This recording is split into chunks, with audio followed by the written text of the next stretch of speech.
Good morning. This is Jake from Jake Sports Takes. How's everybody doing? I hope you had a Merry Christmas. I did. Today on Jake Sports Takes, we're gonna talk about the beginning of the college football playoff quarterfinal. That begins tonight. There's a lot of bowl games on this afternoon, today, tomorrow. First off, I want to wish everybody a Happy New Year, even even though it's New Year's Eve. Happy New Year's Eve. Happy New Year's to everybody on my viewers. Um Today we're gonna, before we get to the college football playoff predictions and semifinal preview, we're gonna get to the NFL playoff picture. The games, there are two winning in games for division championships. First one on Saturday is, I believe, Carolina and Tampa Bay on ESPN and ABC. Second one is at 7 o'clock. The Niners and the Seahawks. The winner of that game will be the NFC West champion and the number one seed in the NFC. We have a lot of couple things to cover. First of all, I've got a bone to pick because I'm a Texans fan and I love that the Texans won and they clinched a playoff berth and have a shot at the AFC South. But the way they did it, how they got the win basically and sealed it, I have a problem. They're using a video assistant, for first down and close play and stuff like that. But if you're gonna do it look at on plays like a pass interference or an illegal contact that's questionable,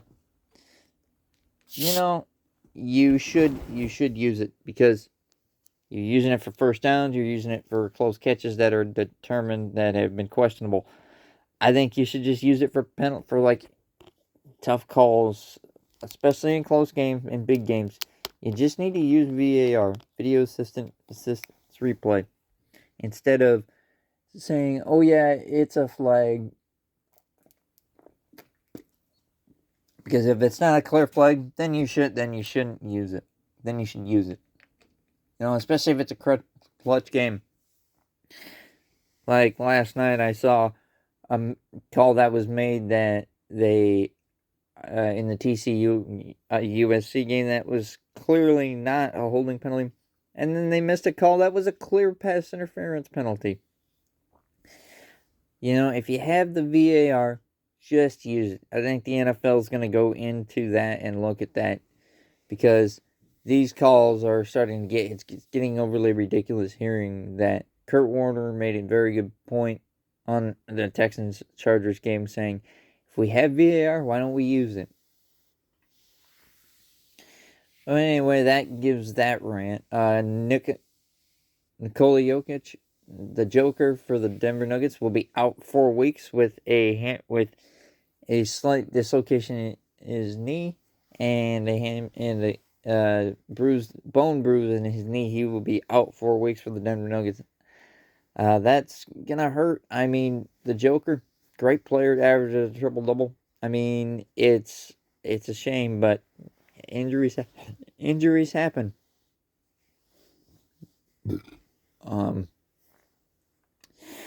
But for that case, it's tough to tell. Anyway, so this week here is we have a lot of the NFL playoff picture will come to shape and form. So, 12 of the 14 teams have officially clinched. There have been officially, I believe, 4 or 5 divisions that have clinched. The AFC East, our champions are the New England Patriots. The AFC West champions are the Denver Broncos.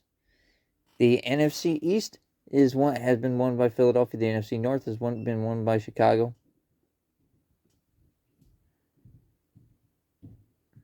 officially.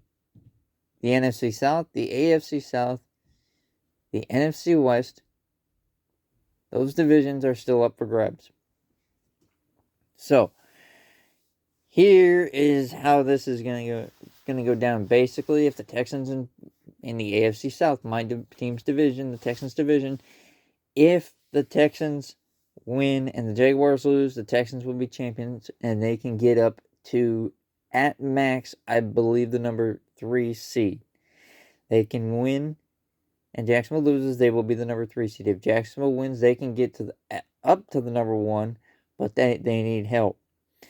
If everything would fall to place, say Denver would win and New England would win, Denver would get that tiebreaker, be a head-to-head. There's a lot of combinations. The only three divisions that are open. Basically, Seahawks, Niners win, new division champs, and the number 1 seed. The NFC South, there's still a couple combinations, but the most likely combination is whoever wins the Buccaneers Panthers on Saturday afternoon will be the champion. But there is a tiebreak. There is a formula. If something does happen, it could go round robin. Something involving the Falcons, even though they're out of it. But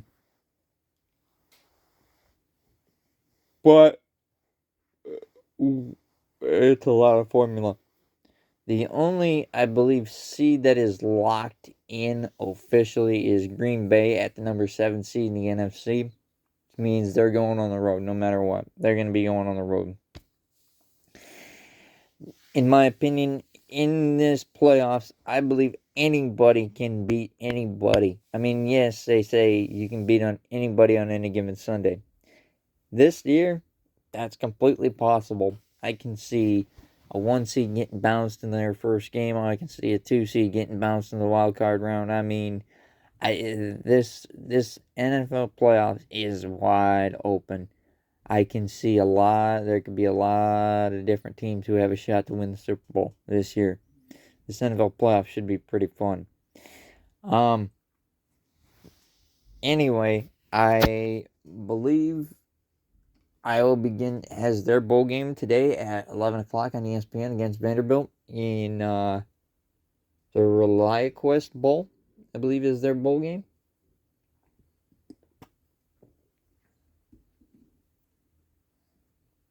That'll be on at 11. I'll be able to watch a little bit of it, and then I'll have to go to work, but it should be a good game against the Vanderbilt Commodores. There's quite a few bowl games, but we will see. Tonight does start the quarterfinal round of the college football playoff. The Goodyear Cotton Bowl Classic will be a rematch of the 2003 thrilling classic of Ohio State and Miami. That'll be on at 7:30 on ESPN. And Miami beat Texas A&M in a defensive slugfest. I mean, to tell you the truth, I'm picking Ohio State in this game. I didn't like Miami's offense. Carson Beck has been very inconsistent. I'm personally going to take Ohio State in this game. Tomorrow I'll probably put something on. Another piece of breaking news I heard is Stefon Diggs has been charged officially with assault for attempting to strangle his private chef on December 2nd. He has not been, there's no word if he's been suspended. But, I mean, it sounded like he was pretty happy and pretty calm. But you know what? It's a shame. It's a shame. These athletes have to go with just such drastic measures. But that is going to conclude for today.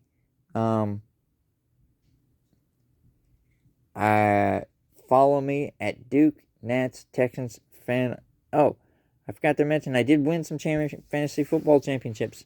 Quite a few of them, actually. I was in so many leagues and I won quite a few of them. But I do also found out that Justin Herbert is not going to start for the Chargers on Sunday. Trey Lance will get to start his first start of the year. It makes sense. Now, here's the thing. Do I believe if you're playing a game that doesn't mean anything, that you can't get any higher seed or you can't, do any more damage? Do I believe it's right to bench quarterback? Yes, but like if you're like Houston, like Jacksonville, like Denver, really you can't, because you're fighting for seeds, you're fighting for division championships. Houston could technically bench CJ Stroud because Davis Mills did play good, but they're not going to, because Indianapolis is so badly banged up and basically saying we're done with this season because we don't have anything to play for. They could hypothetically bench CJ Stroud, but they're not going. I don't believe they're going to. But the Pro Football Hall of Fame finalists have been announced. There have been, I believe, 15. Among them, Drew Brees.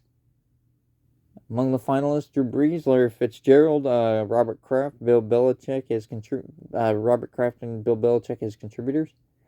We will see on the NFL honors during Super Bowl week, the Wednesday of Super Bowl week, who will get into the Pro Football Hall of Fame in 2026. Philip Rivers probably would have been on that list. Eli Manning is a part of that list. Last year he missed out. Adam Vinatieri is a part of the finalists. The South Dakota State the kicker from the Patriots and Colts. Went to South Dakota State. I do believe they could put Adam Vinatieri in for on his first ballot, but we will have to watch NFL honors. I want to before I sign off, I do want to thank all my followers and all my views that I have gotten on this. I started this back in October, and now I feel really good, and I've gotten a lot of compliments on it, and I haven't talked to that lady from the radio station yet again, but I want to thank everybody who has supported me, who has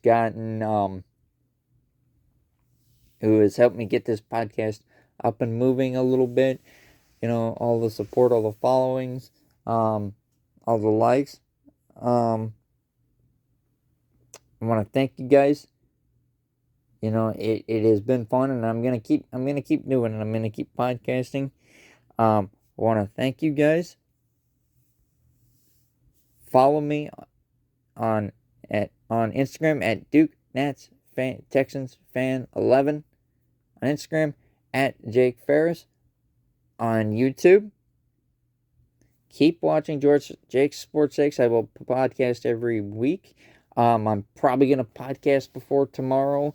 Before tomorrow's games. I want you guys to have a safe New Year's Eve. Have a happy New Year.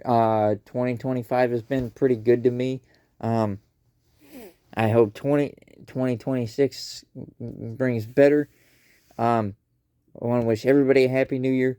Say to your families, kiss your girlfriend, your wife, whatever. When the ball drops on New Year's Eve, after I get home from work, I'm going to be watching Dick Clark's New Year's Eve, 2026 on ABC. Just hopefully you guys stay safe. Be careful, please. If you guys are going to be drinking tonight, please find a safe way to get home. But anyway, follow me, Duke Nats Texans Fan 11 on Instagram, at Jake Ferris on YouTube. You can keep watching these videos in 2026. I will be keep podcasting, giving you sports updates, sports news, opinions. I want you guys to comment on when you see this, watch these videos on YouTube or Instagram, just go ahead and comment. I want to hear feedback from everybody. So anyway, have a happy New Year's Eve, have a happy New Year's Day. Good luck to your New Year's, and peace out, my nerds.